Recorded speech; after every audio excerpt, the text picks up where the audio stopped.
We cannot see it. We cannot touch it. We can only hear it. Sound. Now, imagine a world without sound. It's hard to imagine because sound is everywhere.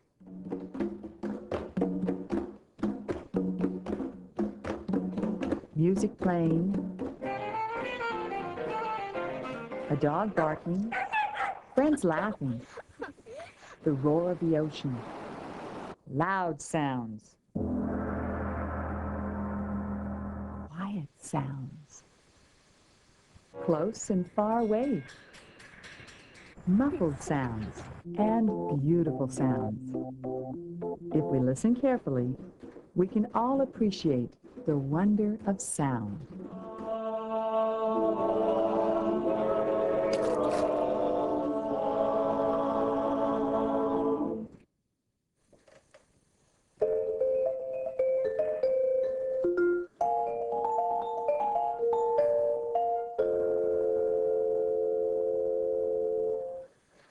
All the sounds we hear have one thing in common: movement. Like mouths hitting the keys, clapping our hands, snapping our fingers, or excuse me, sneezing. Well, anyway, all sounds we hear require movement. Now, when an object moves, it sends out sound waves that travel to our ear, and that's how we hear sound. This instrument is called a vibraphone. It's a lot like our ears. When I hit a key, it vibrates.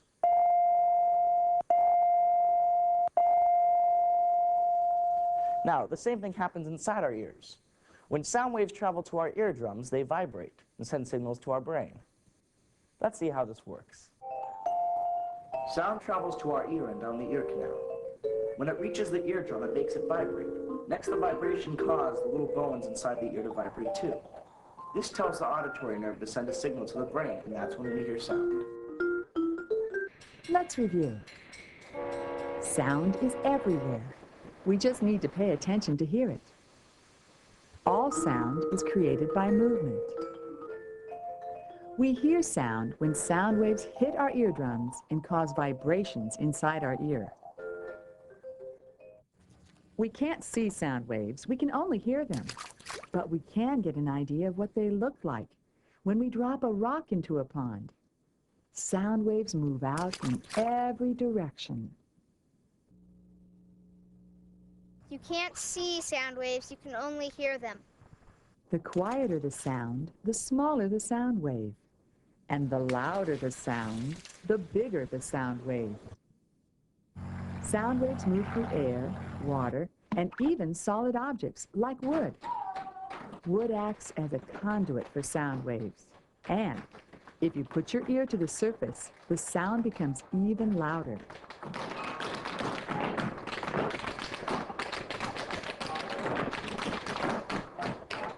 Sound waves can bounce off walls. When the sound comes back, it's known as an echo. Sounds bounce off the walls and cause echoes! Kids, time for dinner! Sound waves can travel around corners. Kids, time for dinner! Or be stopped and absorbed into thick walls. Kids, time for dinner! Time for dinner!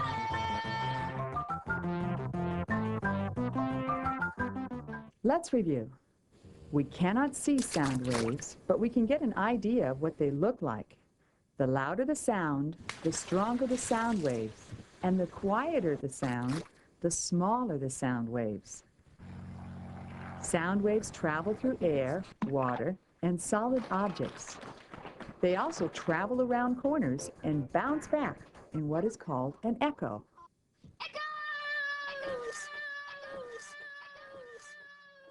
Remember, all sound comes from movement, and everything that moves causes vibration. A simple example of this is a rubber band. Back and forth movement is the rubber band vibrating.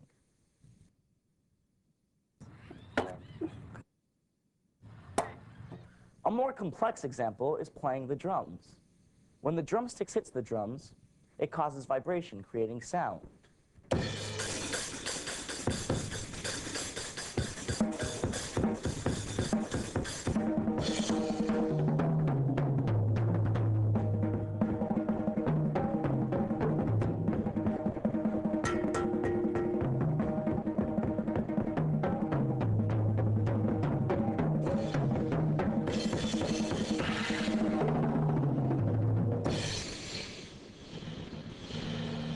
When the vibration stops, the sound stops. The stronger the vibration, the longer a sound wave can travel. The weaker the vibration, the shorter the length of the sound wave. A church organ has a strong vibration because it needs to be heard all the way in the back of the room.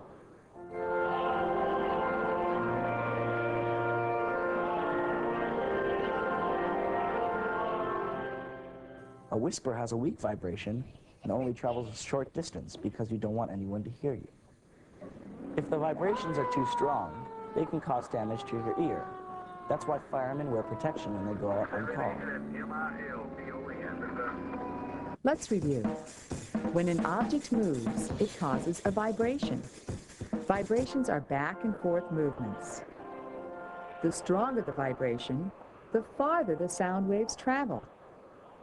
When the vibration is weak, it travels only a short distance. We make sounds using our vocal cords. When we speak, our vocal cords vibrate and our lips move to make words. Now, touch your vocal cords and feel how they vibrate to make sound.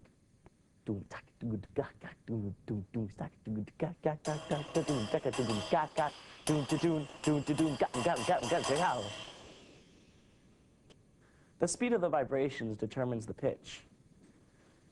The higher the pitch, the faster the vibrations. The lower the pitch, the slower the vibrations. The shorter keys on the vibraphone vibrate faster and have a higher pitch sound than the longer keys that have a lower pitch sound.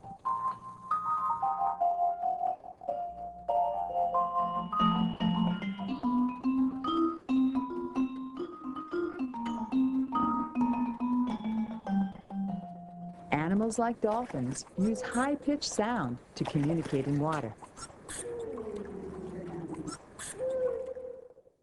Let's review. Our vocal cords vibrate to create sound. The faster the vibration, the higher the sound. And the slower the vibration, the lower the sound. Animals like dolphins use high-pitched sound to communicate in water. Sound gives things meaning. For example, look at this scene. Something is not right.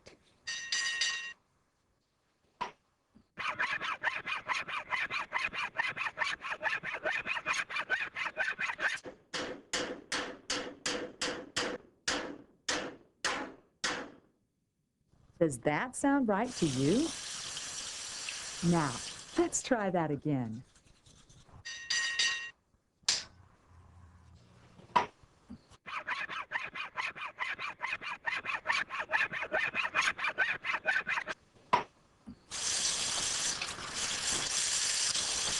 That's much better. Why? Because we associate certain sounds with certain pictures, and it helps us make sense of the world. Try to pay attention to the sound in your world and see what you hear. How does sound make us feel? Happy?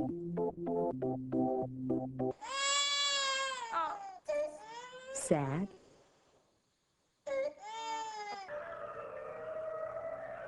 Scared? Here I am, outside in a tent. Now let's add the sounds of nature.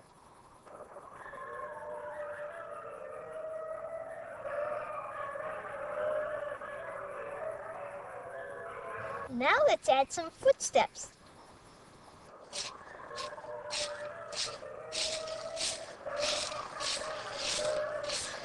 And now let's add some music.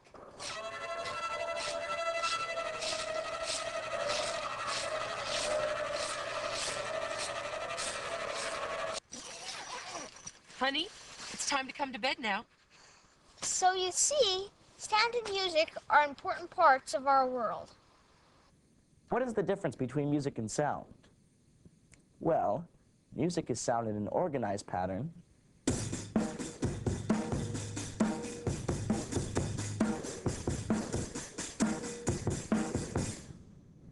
Noise is sound in an unorganized pattern.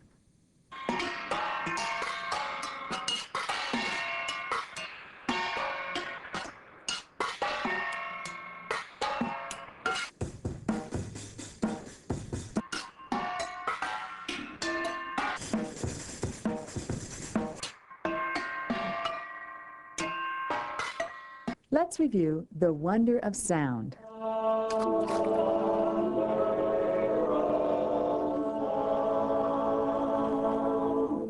We've learned that sound is everywhere. It gives things meaning and helps us make sense of the world. We know that all sound is created by movement. Movement causes vibrations that send sound waves out in every direction. Even though we cannot see sound waves, we can hear them. Sound waves travel through air, water, solid objects, and even around corners to get to our ears. We hear sound waves when vibrations hit our eardrums and cause the tiny bones in our ears to vibrate. This sends a signal to our brain. Fast vibrations are high-pitched, and slow vibrations have a low pitch. We make sound with our voices by vibrating our vocal cords. Music is a series of organized sounds, and noise is a series of unorganized sounds.